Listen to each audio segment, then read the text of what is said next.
Assalamualaikum warahmatullahi wabarakatuh. Halo semuanya, apa kabar? Ibu harap kalian dalam keadaan sehat dan baik-baik saja ya. Perkenalkan, nama Ibu Hilma. Hari ini kita akan belajar seni simpul dan makrame untuk kelas 6 SD. Kita lanjut ke materi. Di sini Ibu akan membacakan tujuan pembelajaran kita pada hari ini ya. Yang pertama, setelah mendengar penjelasan pendidik, murid dapat membuat karya makrame sederhana dengan menggunakan aneka alat dan teknik dengan benar. Yang kedua, melalui kegiatan kelompok membuat makrame, murid dapat menampilkan sikap kolaborasi dan kreatif selama diskusi kelompok berlangsung.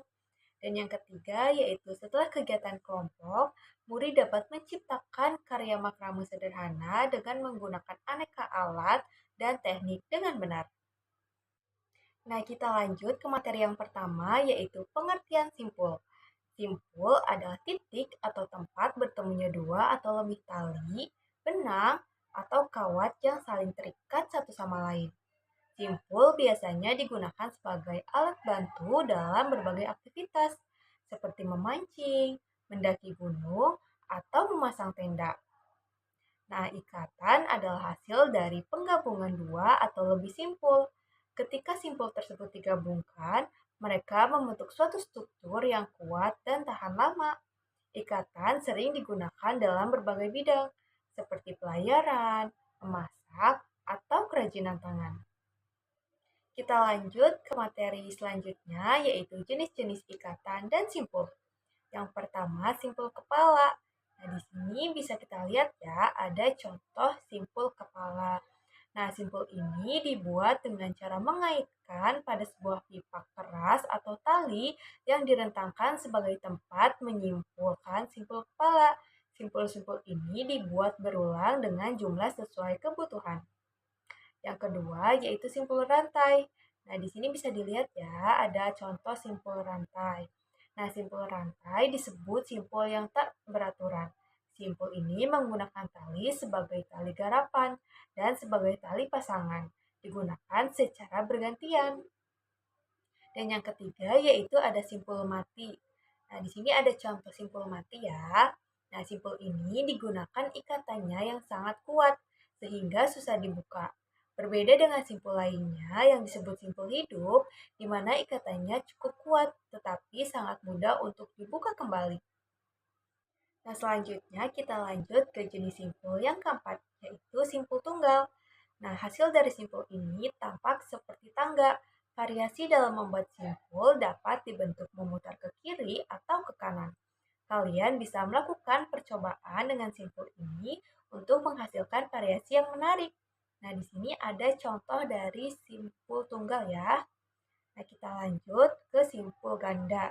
Nah, simpul ganda dapat dilakukan dengan menggunakan dua utas tali yang berbeda warnanya agar jalinan tampak jelas. Variasi simpul ganda dapat dilihat seperti gambar di samping ya. Nah, simpul ganda dapat berupa gabungan antara dua tali. Selanjutnya kita ke simpul gordin. Simpul gordin ini dibuat untuk membuat variasi ikatan yang merupakan deretan simpul yang hampir menyerupai garis yang bergandengan atau terputus-putus. Nah, simpul ini dapat dibuat dalam berbagai variasi, di antaranya vertikal, diagonal, dan horizontal. Kegunaannya untuk membuat variasi ikatan dalam gordin, tirai, atau partisi ruangan. Nah, sekarang kita lanjut ke materi makrame. Nah, di sini ada pengertian makrame. Nah, dalam Kamus Besar Bahasa Indonesia, makrame adalah bentuk suatu kerajinan simpul menyimpul dengan menggarap rangkaian benang pada awal atau akhir suatu hasil tenunan. Dengan membuat berbagai simpul pada rantai benang, sehingga terbentuk aneka rumbai dan jumbai. Nah, makrame dibuat sebagai hiasan atau sebagai benda pakai lainnya yang proses pembuatannya memperhatikan unsur estetika. Nah, seni makrame dijumpai dalam berbagai bentuk, mulai dari yang sederhana seperti gelang, gantungan kunci, dan kalung, hingga karya yang rumit seperti hiasan interior, busana, tapak meja, tas, dan lain sebagainya. Nah, kita lanjut ke materi selanjutnya, yaitu jenis tali yang digunakan. Nah, di sini ada tali katun. Tali katun berwarna putih dan tekstur kasar. Namun, meski terbilang cukup lentur, tali katun sangat kuat sehingga dapat dibuat beberapa bentuk simpul untuk menghasilkan makrame yang bagus. Yang kedua yaitu tali linen. Nah, tali linen kuat dan halus, serta dapat memberikan visualisasi yang indah pada makrame. Nah, ada berbagai macam warna yang dapat menjadi pilihan seperti merah, biru, dan kuning. Yang ketiga yaitu tali akrilik.